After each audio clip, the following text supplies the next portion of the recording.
Hi everyone, welcome back to another video. So last की video में मैंने अपनी स्ट्रैटेजी बताई आपको, मैंने प्रीलिम्स के लिए कैसे कैसे प्रिपेयर किया एंड अपने सोर्सेज भी बताए, किन सोर्सेज से मैंने प्रिपेयर किया। पेड सोर्सेज भी थे, फ्री सोर्सेज भी थे। तो इस वीडियो में हम इससे भी ज्यादा इंपॉर्टेंट बारे में बात करेंगे, जो कि है हम मॉक को कैसे अटेम्प्ट करेंगे प्रीलिम्स में। एंड आज इंग्लिश सेक्शन के मॉक के बारे में बात करूंगा, लेकिन इससे पहले मैं आपको अपने स्कोर बता देता हूँ। सो आईबीपीएस क्लरिकल प्रीलिम्स में मेरे 29 आउट ऑफ 30 मार्क्स आए थे एंड आईबीपीएस पीओ प्रीलिम्स में 26.5 आउट ऑफ 30 मार्क्स आए थे इंग्लिश सेक्शन में।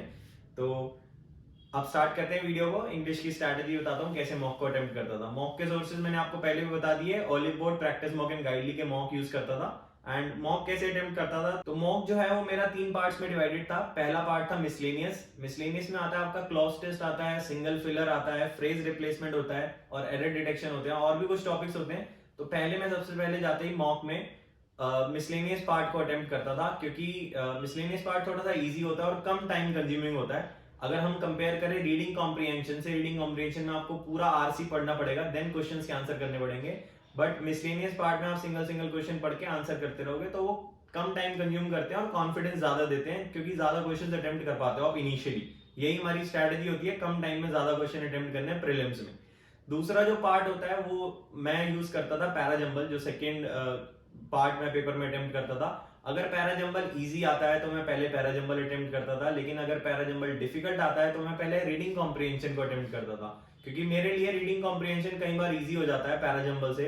एंड अगर पैराजंबल इजी है तो मैं उसी टाइम अटेम्प्ट कर लेता था, और अगर पैराजंबल डिफिकल्ट है तो पहले रीडिंग कॉम्प्रिहेंशन अटेम्प्ट करता था, देन पैराजंबल को अटेम्प्ट करता था। और इसमें एक कैच आपको बताता हूँ, अगर आपका मिसलेनियस पार्ट में कोई क्वेश्चन छूट रहा है, मान लेते हैं कि आपने क्लोज टेस्ट के 5 क्वेश्चन देखे, आपके 4 ही हो रहे हैं, लेकिन आप 5वां नहीं कर पा रहे, तो 5वें में रुके रहने की बजाय अगर आप आगे बढ़ जाओगे तो ज्यादा बेहतर होगा, क्योंकि आपको ज्यादा से ज्यादा क्वेश्चन अटेम्प्ट करने हैं, ना कि क्लोज टेस्ट के सारे क्वेश्चन या फिर किसी और सेक्शन के सारे क्वेश्चन अटेम्प्ट करने। तो जितने क्वेश्चन हो रहे हैं उतने क्वेश्चन करो, आगे बढ़ जाओ। मिसलेनियस के जितने हो गए उतने करें, आगे बढ़ गए। देन अगर पैराजंबल अगर इजी आया है तो पैराजंबल के सारे कर लिए, और अगर पैराजंबल में सारे नहीं बन रहे, फर्स्ट और लास्ट आपको समझ आ रहा है, तो वो दोनों अटेम्प्ट करें एंड देन रीडिंग कॉम्प्रिहेंशन पे चले गए।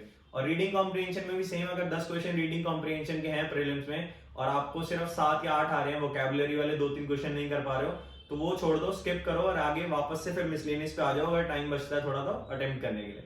तो ये मैं इंग्लिश ऐसे अटेम्प्ट करता था मॉक टेस्ट में। और तो मॉक टेस्ट में आप जिस तरह से अटेम्प्ट करोगे उसको प्रैक्टिस करते रहो मॉक टेस्ट में अटेम्प्ट कर करके, ताकि जब आप एग्जाम में जाओ तो आप सेम पैटर्न सेम तरीके से अप्लाई कर पाओ।